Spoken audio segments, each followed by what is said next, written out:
He found a starving Apache child and 3 Apache women standing at his doorstep.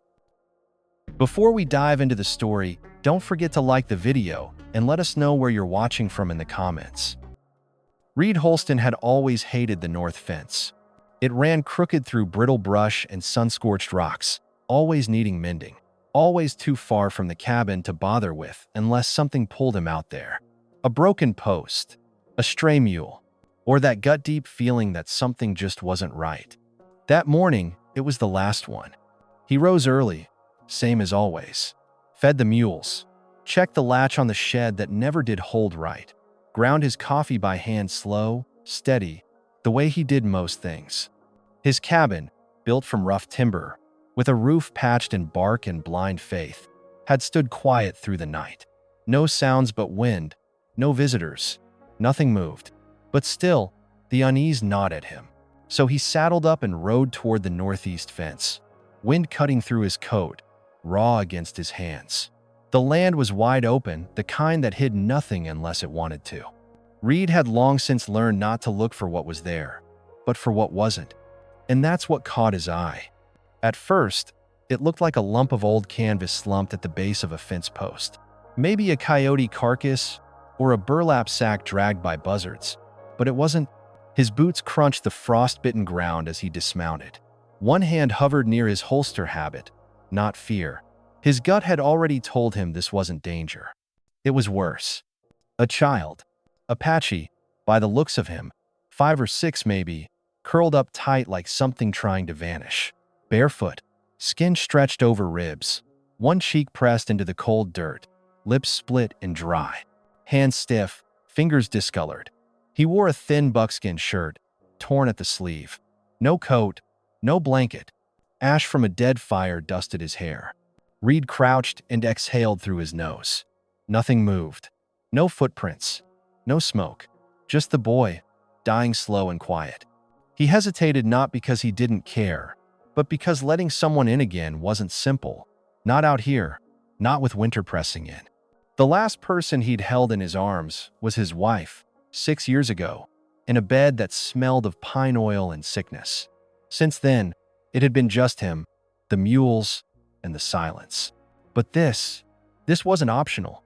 Reed shrugged off his coat, heavy canvas lined with wool, the only thing that had kept him warm last winter, and wrapped it around the boy with careful hands. No words. The child wouldn't have heard them anyway. He slid his arms beneath the boy's weightless body bones and skin and lifted him. Looked once more across the plains. Nothing. All right then, he muttered. He rode back to the cabin with one hand on the reins, the other cradling the child. Each hoofbeat carved the truth deeper into his chest. This wasn't a rescue. This was a turning point. Inside, the stove still held some heat from the morning. He added cedar to the fire, cleared the cot by its side, and laid the boy down gently. His own coat still wrapped around him. Warmth crept into the boy's limbs in slow waves. Reed fetched water, warmed it, washed the boy's hands with a cloth. Dirt was ground under his nails. Bruises marred his arms. Reed didn't ask questions. He already knew answers wouldn't come. He made broth thin beans, a pinch of salt and fat, and let it cool in a tin cup. Kneeling, he lifted the boy's head and touched the cup to his lips. The boy swallowed. That was enough. Reed stayed kneeling beside the cot, hand resting on the boy's small shoulder. Not for comfort, just to feel something real. Someone else breathing in his home again. He didn't sleep that night. Saturday, in his chair by the fire, rifle nearby, eyes on the rise and fall of a tiny chest beneath heavy furs. Wind beat at the walls. No plans, no questions, just a simple, steady truth. He couldn't let the boy die out there alone.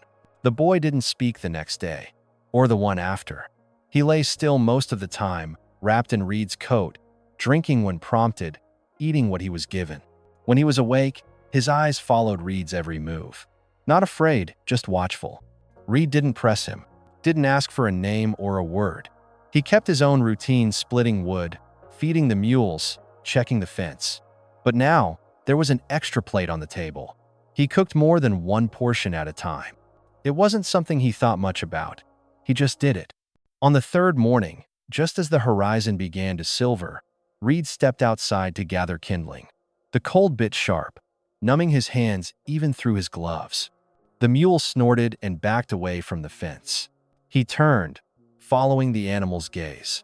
There, on the rise above the cabin, stood three figures, women, Apache, wrapped in long skirts, hair braided, back straight. They didn't move, didn't wave, just stood there, breaths visible in the morning chill. Reed's gut tensed. He looked over his shoulder, back toward the cabin, where the boy still slept. Then, he stepped forward slowly, stopping a few yards from the porch. They were worn. That was the first thing he noticed. Not just tired, used up. Moccasins caked in mud. Dresses torn and patched with mismatched scraps. One carried a bundle wrapped across her back. Another had a blade tied to her belt with a strip of faded cloth. The one in front stepped forward. Older than the others, built strong broad hips, firm shoulders, eyes that didn't waver. Her voice, when it came, was calm and low. "You have our son." No anger, no threat, just fact. Reed's jaw set. The boy had said nothing, but it was clear now. This woman, this mother, had been searching. For days, maybe longer. He looked past her to the other two. One, younger, kept scanning the cabin, the trees, the fence. The other clung close to her side, lips pressed tight, arms crossed over her chest. Reed took a breath, measured, careful, then said, "He's inside, still asleep." The older woman nodded once, but didn't move. Reed hesitated. He had every reason to be wary. Three strangers, Apache women, showing up in winter carried risk. But he also knew what it meant to follow a trail, to hold on to hope, to search long enough that when the trail ended at someone's doorstep, you didn't know whether to knock or run. He stepped back. "Come in," he said. They moved without a word, boots crunching snow. When they crossed into the cabin, warmth struck their faces. Reed watched as the eldest dropped to her knees beside the cot. The boy stirred, blinked. Then his eyes lit. He didn't speak, didn't cry, just launched into her arms, face pressed into her chest. She held him tight, one hand across his back, her lips in his hair. The other two women stood by the wall, watching, not intruding, just present. Reed poured water into a tin cup and placed it on the table, then brought out what food he had left: jerky, hard bread, dried beans, and set it near the fire. "Eat," he said. They didn't move right away. Then the oldest, still cradling the boy, reached for a piece of bread, broke it, gave some to the others. Only after that did she lift her eyes to Reed. "I am Asha," she said. He nodded. "Reed, Apache. Why did you help him?" she asked. Reed scratched the back of his neck. Didn't feel right leaving him. Asha studied him, then said, soft and sure, "Number it wouldn't have been." They stayed that night. Reed offered no promises, no speeches, just laid out extra furs by the fire, stoked the flames, made sure the water pot stayed full. He cleaned his rifle before bed, as always. But when he looked up, something had shifted. The cabin wasn't empty anymore. And for the first time in a long while, it didn't feel like a threat. It felt like something beginning. No one asked to stay. And Reed didn't tell them to leave. The boy Tocho, he'd learned quietly from how the women called him, was sleeping more, eating more. Still didn't talk much, but his eyes were clearer, brighter. He no longer looked like he was waiting to vanish. The women took up quiet corners of the cabin. Asha stayed closest to the boy, always alert. Tula moved with care, like someone used to avoiding creaking boards. Ren, the youngest, stayed near the wall, eyes sharp, knife never far from reach. They didn't ask for help, didn't ask for anything, but they worked. Tula helped stir the pot when Reed cooked. Ren fetched firewood without being told. Asha took to mending shirts, mittens, a cracked boot sole. The cabin, once silent but for wind and creaking logs, now breathed with the rhythm of more bodies. Reed fixed the busted door hinge, chopped more wood, made sure there was enough broth. It wasn't effort, it was just what needed doing. The same discipline that had carried him through war, through loss, through years of waking to no one. Only now, someone else was breathing in his home. He didn't talk about his wife, didn't mention the fever or the smell of pine oil. But when he looked at Tocho curled near the stove, wrapped in Reed's coat, he thought about the last time someone else had needed him like that. One evening, as he ladled soup into bowls, he caught Asha glancing at the door. "Someone coming for you?" he asked quietly. She didn't answer, just looked back at him, with eyes that held too much silence. After supper, Reed stepped outside to check the fence line. Snow had crusted along the edge. The wind howled low, like it remembered things men tried to forget. He stood still for a long time, watching the horizon, but saw nothing except the heavy dark. Inside, the fire snapped. Tula hummed a sound almost too soft to hear, and Rin sat sharpening her knife, not because it was dull, but because her hands needed something to do. Reed poured himself a mug of coffee, Saturday by the stove. Asha sat across from him, her back straight, one hand on Tocho's shoulder. "You don't say much," she said. "Never was good at talking." She didn't smile, but her eyes softened. "You listen well." He looked into the fire, then said, "Seems to me that's more important most days." The cabin settled into quiet again, not heavy, but full, like silence with meaning. Later that night, when the others had curled beneath the furs, Reed stayed in his chair, listening to the wind hammer the walls, then fade. He didn't sleep much, but for the first time in a long time, he didn't mind staying awake. He watched the logs glow red, the boy's chest rise and fall, Asha's hand still resting protectively against him. And somewhere in the stillness, Reed began to understand this wasn't just shelter anymore. Something was growing here. The snow hit harder that week. It blanketed the land like a silence too thick to break. The roof sagged beneath it. The trees bowed. The paths to the barn disappeared by morning and had to be carved out again each day. Reed didn't complain. He worked with that same quiet strength, chopping wood, checking the traps, clearing snow from the roof with stiff shoulders and raw hands. But he didn't do it alone now. Asha joined him. She didn't ask. She just followed, pulling on the coat he'd given her, wrapping a wool scarf around her neck, moving with a quiet precision that told him this wasn't her first hard winter. She chopped wood like she meant it. She hauled buckets with calloused hands. She didn't speak much, but Reed noticed everything. How she winced slightly when bending, how she held her body like something inside her needed guarding. He didn't ask, didn't need to. Inside, Tula stirred the stew, rationing fat and herbs with careful hands. Rin stitched leather, her fingers precise and quick. She'd stopped flinching when Reed entered the room. That meant something. Tocho was stronger now. He followed Reed like a shadow, watched how he brushed the mule, checked the fence, ran his hands along the grain of the barnwood like he was reading it. The boy didn't speak to Reed, but he mirrored his steps. One day, Reed found him dragging a stick like a cane, mimicking the way Reed leaned into his weight on cold mornings. He said nothing, just ruffled the boy's hair and handed him a rope to help tie the gate. That night, after the chores were done and the wind howled outside, Asha sat by the fire sewing a tear in Rin's cloak. Tocho lay with his head in her lap, breathing steady. Tula hummed softly from the corner. Reed sat sharpening a blade, eyes half-lidded, ears tuned to the rhythm of life inside the walls. "He needs a father," Asha said suddenly. Reed looked up, caught off guard. "I'm not asking you for anything," she added quickly. "Just saying what's true." Reed didn't answer right away. He set the blade down, rubbed the scar at his temple. "I'm not good at talking," he said at last. "You don't have to talk," Asha replied. "Just stay." And in the quiet that followed, Reed Holston felt something shift, not fast, not loud, but real. Something in him said, "Maybe I will." The storm eased for a while, but the cold lingered, thin, sharp, unyielding. Reed woke before dawn, as always. His breath clouded in the air as he dressed by the stove. The sound of steady, quiet breathing filled the room. Not silence life. Tocho curled near the hearth, buried under furs. Tula stirred gently in the corner, rolling stiff joints. Rin remained motionless, eyes half open, watching. Asha, closest to the boy, her arm draped across him, protective even in sleep. Reed moved quietly through the room, stoking the fire, refilling the kettle. He wasn't used to the space feeling this full. Not since before the war. Before the world turned sharp and bitter, Asha stood not long after.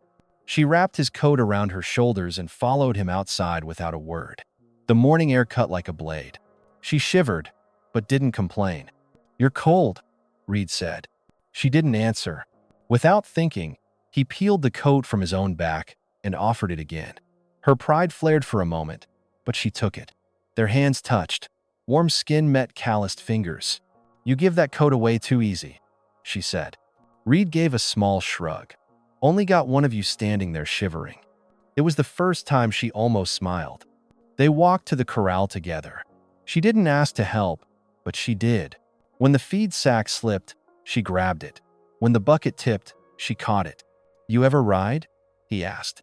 "Not your kind," she replied. "Ours were smaller, faster. You'd pick it up quick." She didn't answer, but she stayed. Back inside, Tula had soup going. The smell of salted pork and herbs filled the room. Tocho was awake now, nibbling bread beside the hearth. His cheeks rounder, his eyes brighter. Ren sat beside him, her legs drawn up, a leather pouch twirling between her fingers. Reed noticed her feet still bare, still cracked. He didn't mention it, just said, "Got boots. Might not fit, but better than nothing." Ren didn't reply, but Asha did. "We'll take care of our own." He nodded. No offense taken. Later, Asha knelt by the basin.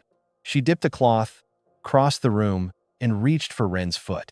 The younger woman flinched. But Asha said nothing, just cleaned the cuts. Wrapped the worst ones with a strip torn from her own dress hem. Reed watched quietly. It hit him then. They weren't just survivors. They were each other's anchor.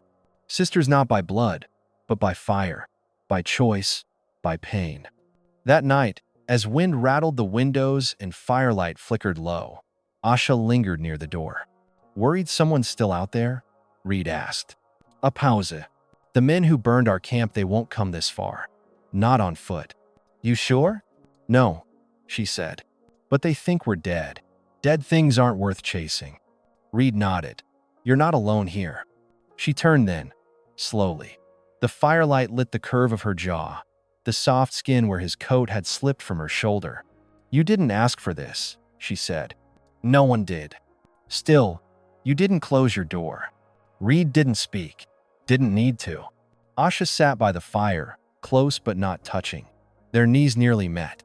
"You lost someone," she said. "My wife. 6 winters ago." "How?" "I lost everyone in one night." The fire cracked. No promises were spoken, no paths were planned. But when her bare arm brushed his, neither of them moved. They just stayed. Snow fell hard that week, thick, relentless, heavy with silence. It covered everything: the mule pen, the fence line, the cabin roof, the path to the shed. Reed worked from dawn to dusk, keeping things moving, hauling wood, checking traps, clearing the roof before it buckled. But this time, he wasn't alone. Asha moved with purpose. No instruction needed. She split logs with steady hands, fed the mule, and warmed her fingers by the stove before helping Tula cook. She still wore the patched deerhide dress, still low at the chest. But now it was layered Reed's coat, a wool scarf from the trunk, and a leather belt snug at her waist. She looked like someone who had claimed the cold and stood firm against it. Ren had softened too. She still stayed quiet, still watched everything. But the edge had dulled. She didn't flinch when Reed entered a room anymore. She even took Tocho outside once, walked him around the yard. He came back pink-cheeked and laughing. A real sound, a real laugh. The first since he arrived. The boy, Tocho, had started speaking again. Just whispers. To Asha mostly. Tula sometimes. Never Reed. But he followed Reed everywhere, watching, mimicking, learning. And Reed let him. Didn't talk much. Just showed. Hammer, shovel, water bucket. Step by step. It felt good. Familiar. Like memory finding its shape again. One cold afternoon, Asha helped shovel a path to the chicken shed. They worked in rhythm, side by side, snow crunching beneath their boots. Reed paused to rest, glanced at her. "You used to live with people," she said.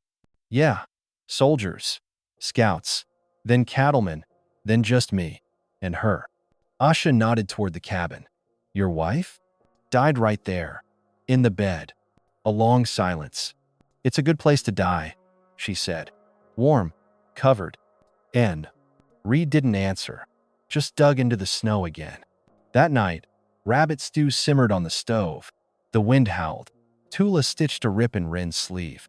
Tocho curled on Ash's lap, thumb near his mouth. His color was better. His fingers no longer purple.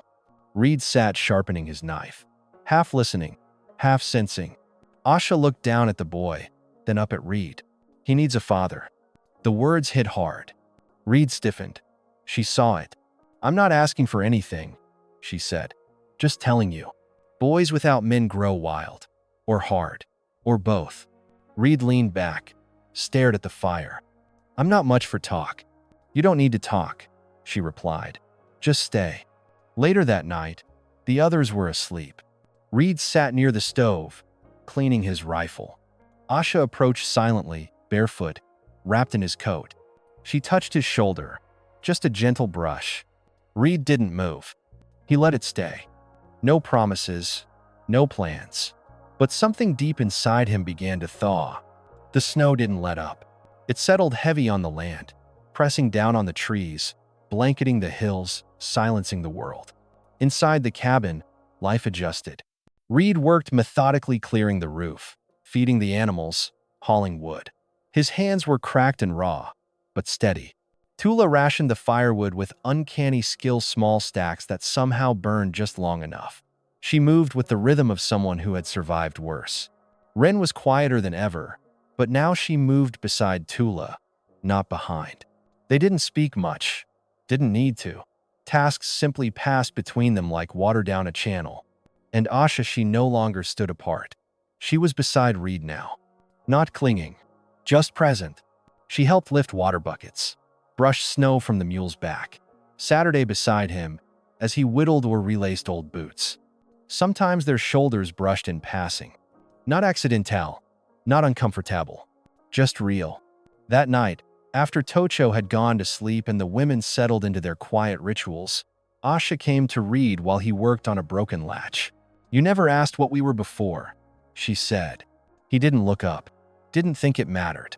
It might, she said, tone unreadable. He set down the file, met her eyes. We weren't wives, not all of us. Not the way white folks think of it. She paused, watching him carefully. We were what was left. Left? After the men were taken by soldiers, by sickness, by raids, we kept going. The others called us cursed. Even our own. You don't look cursed, Reed said quietly. You don't flinch when you say that, Aisha noted. I don't flinch much anymore. She stepped closer, close enough that he could smell her earth, cedar, wood smoke. You look at me, she said, but you don't take. His jaw tightened, his hand stayed still. She reached up and touched his cheek, tracing an old scar. You don't have to do anything, she whispered. But if you want to, I'll stay. Still, he didn't speak. She leaned in slow, careful, and kissed him. It was a kiss made of silence, of waiting, of survival. He let it happen, returned it, gently, one hand at her waist, steady. They didn't speak after. But that night, she stayed by the fire, her thigh against his, her head eventually tipping to his shoulder. And Reed didn't shift away. For the first time in years, someone had chosen him. Not out of need, but out of want. And that meant something. Not just drifting flurries, but deep, smothering storms that buried the fence posts and silenced the land. Reed rose early and worked late, keeping paths shoveled, animals fed, roof cleared. His breath fogged constant in the cold air, but his pace never slowed. He had people to keep alive now. Inside, the fire rarely died. Tula became the heart of it, managing the wood, the warmth, the food. She stretched beans with broth and fat, coaxed every ember into lasting. She and Ren moved as one now. No words, just quiet efficiency. If one stood, the other was already there. And Asha, she was no longer someone visiting Reed's life. She was part of it. She carried wood, chopped kindling, fed the mule. Her deerskin dress still clung low across her chest, But now it was layered Reed's old coat, a wool scarf from the trunk, a belt she'd stitched from leather. She moved like she belonged here. She didn't hover, didn't ask. She just was.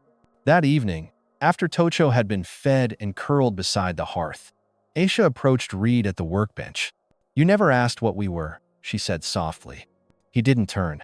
"Didn't matter." "It might," she replied. "We weren't just survivors. We were cast-offs. What was left?" He nodded slowly. "Cursed," she added. "That's what they called us. Even our own." "You're not cursed," he said. "You don't look away when you say that." "I don't look away from much anymore." She stepped closer, not quite touching. "Just there." "You look at me," she said, "but you don't take." "I don't want to take," he said. "What do you want?" He didn't answer with words. He set the tools aside, stepped toward her, placed one hand at her waist. "I want this," he said simply. She nodded, stepped in. Their foreheads touched. It was not a promise. Not yet. But it was the beginning of something solid. That night, Asha stayed beside him, not just near the fire, but through the dark. Shoulder to shoulder. Still, breathing the same air. And in the silence, the cabin no longer felt like a shelter. It felt like a home. The thaw began with sound. Water dripped from the edge of the roof, slow and sure, catching Reed's ear as he stepped out with the morning. The air was still cold but softer. Inside, the quiet had changed. It was no longer hollow, but full, alive. Even Rin smiled now just once or twice, but real. Tula hummed again while she cooked, and Tocho laughed when the mule snorted near his ear. He followed Reed into the barn each morning, dragging a stick like a broom, mimicking every move. He spoke more now, two soft Apache syllables, a few English ones. But mostly, he learned by doing. One morning, Asha joined them. She moved beside Reed as he brushed the mule, sleeves rolled, hands bare. Her dress still hung low across her chest, but Reed no longer flinched. He noticed. He just didn't hide it anymore. "You ever done this?" he asked, offering the brush. She shook her head. "Number. Doesn't matter. Mule won't complain." She laughed, short and bright, unexpected. Later, as they walked back to the cabin, Aisha stopped. She looked across the land, still snow-blanketed, but softening. "Soon," she said. "Soon what?" "Soon it'll be green again." "Then what?" Reed asked. She turned toward him. "We don't plan to take the boy and leave, Reed. If that's what you're thinking." He shook his head. "Wasn't? I'm not asking for anything," she said. "Not land, not promises. But I won't pretend this isn't something." He looked at her, quiet. "You never asked what I want. You tell me if you want to." "I want to stop running," she said. "I want Tocho to grow up still. Not scared, not hungry. I want Tula to keep humming, and Rin to sleep without her hand on a knife." She took his hand, daylight full on them now. "I want to wake beside someone who doesn't expect anything from me just to survive." Reed didn't look away. "You have that now," he said. "You sure? I wouldn't have let you stay if I wasn't." She placed his hand on her waist gently, without seduction. "I want to be yours," she said, "but only if you see me." "I see you." And he meant it. That night, when she joined him under the firs, there were no barriers, no waiting, just two people who had chosen. And that mattered. Rain fell hard. It rolled down the hills, soaked the thawed earth, and flooded the dry wash. Mud slicked the path from the cabin to the barn. Steam rose from the roof under the first sun. Birds returned, low-swooping swallows, darting past the yard like they'd been waiting. Inside, things had changed. The furs were folded now. The cracked window had a neat square of oiled canvas, stitched by Rin. The larder was organized. Tocho had a woven mat to sleep on instead of curling up by the stove. Tula told him gently, "You need structure, not just warmth." He didn't argue. He'd started calling her Auntie in Apache. She smiled sometimes. Reed moved slower now. Not from age, but from attention. He watched more. Noticed how Rin no longer kept a knife beneath her blanket. How Tula's stories flowed freer when the wind blew. How Asha's hands lingered longer when they touched. That evening, Asha stood by the fence line. Hair loose. Dress fully mended, snug at her waist. It showed everything. Reed looked and didn't turn away. "Roof will need rethatching," he said. She tilted her head. "So we're staying long enough for that." He nodded. She looked at the mountains. "You think others from our camp made it?" He paused. "Some, maybe. Not many." We lived," she said. "That should mean something." "It does. I want this to be more than shelter, Reed. I want roots." "Then stay," he said. "Plant them here." She stepped close, hand on his chest. "I want to share your bed," she said, voice low. He didn't answer with words. He kissed her. Not soft, not hesitant. Certain. Later that night, their bodies met under the firs. Not for need, but because they chose each other. Asha's hands were sure, her lips unhurried. They didn't speak, just breathed. Afterward, she rested her head on his chest, fingers tracing his scar. "I don't need promises," she whispered. "You've got more than that," he said. In the morning, Ren saw them curled together. She said nothing.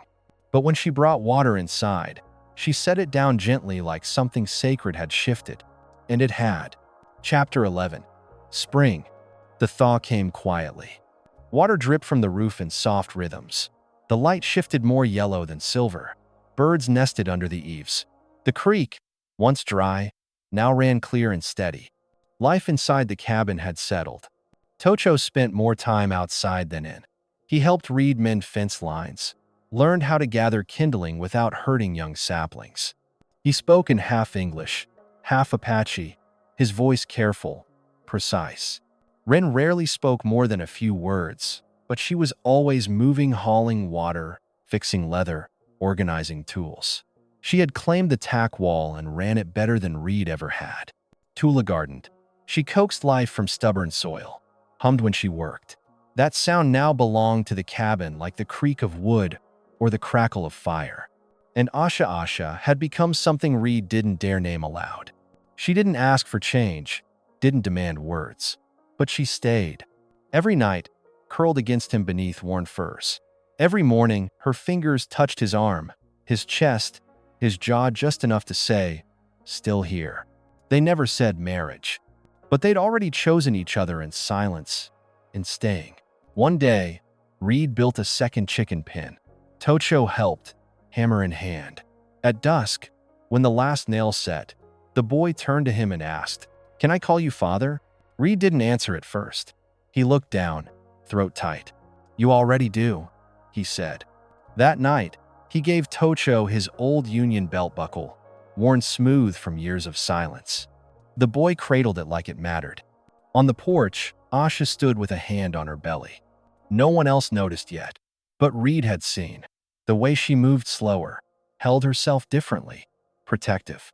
He didn't ask, didn't need to. Later, she leaned into him by the fire. "You know," she said softly, "my people believe new life comes when the earth is done grieving." Reed said nothing, just rested his hand over hers. "And people?" he asked. "Do we get that too?" Asha turned toward him. "You tell me." He kissed her deep, certain, like a man who no longer feared wanting something. That night, they lay together in stillness. Not from habit, from peace. The kind only found after long winters. The kind only earned through loss, through surviving. Now, they had something to live for. By dawn, pine-sweet air drifted through the cracks in the window. The earth was warm again. Reed looked beside him. Asha, asleep, her hand resting on the small curve of her belly. He smiled. They had survived what came before. Now, they were choosing what came next. And this time, no one would take it from them. Years passed. Seasons turned and returned. The cabin never grew larger, but it held more laughter, more footsteps, more life. Tocho ran faster, spoke louder, carved his name into the fence post with the same knife Reed gave him when he turned 10. Tula's garden fed them through 3 hard winters. Ren taught Tocho to track rabbits and mend traps. And when her scars itched in the night, she no longer reached for a blade, only for the warmth of the room. Asha gave birth to a girl in spring, on a morning scented with wildflowers. Reed held the baby in calloused hands that had once known only loss and whispered her name like a vow. No one ever asked to leave. They had already arrived. Healing doesn't always come in grand gestures. It begins in silence, in shelter, in choosing to stay. This story is not just about survival, but about transformation through compassion. That a stranger's kindness can break generational wounds. That family is not always blood, but choice. That love grows strongest in quiet, shared routines, splitting firewood, mending fences, warming soup. And that after grief, if we're brave enough to open the door again, life finds a way to bloom. In a world that often moves fast and forgets, this story whispers, sometimes, all it takes to change everything is not closing the door,